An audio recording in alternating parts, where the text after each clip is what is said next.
Okay, this is actually an awesome question, but it's a little bit complicated. So let me see if I can give you like a 1 minute breakdown. So I'm Tiffany. I'm a physician assistant. I talk a lot about health, wellness on my channel. I'm also a GLP-1 advocate. So I like to talk about all things GLP-1. If you're struggling with getting access to GLP-1s, there are some links over here in my bio that can help you.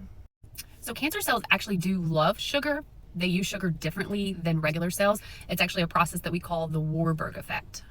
So they actually use glucose even when oxygen is around for them to use. So this is the whole premise behind a PET scan. We use radioactive glucose to light up tumors in the body. But the truth is that sugar doesn't necessarily cause cancer because all cells in the body need sugar.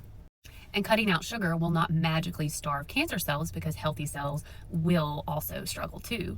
But we know that excessive amounts of sugar can lead to obesity, insulin resistance, fatty liver, and all of those things can set up an environment in which cancer cells can thrive.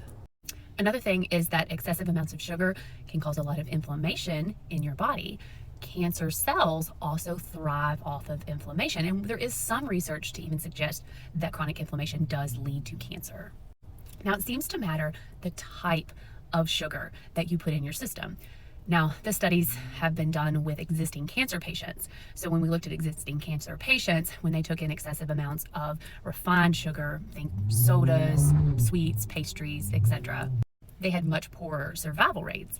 But then if you looked at existing cancer patients and they took in a higher amount of complex carbs, so things like fruits and whole wheats, things like that, their survival tended to be better.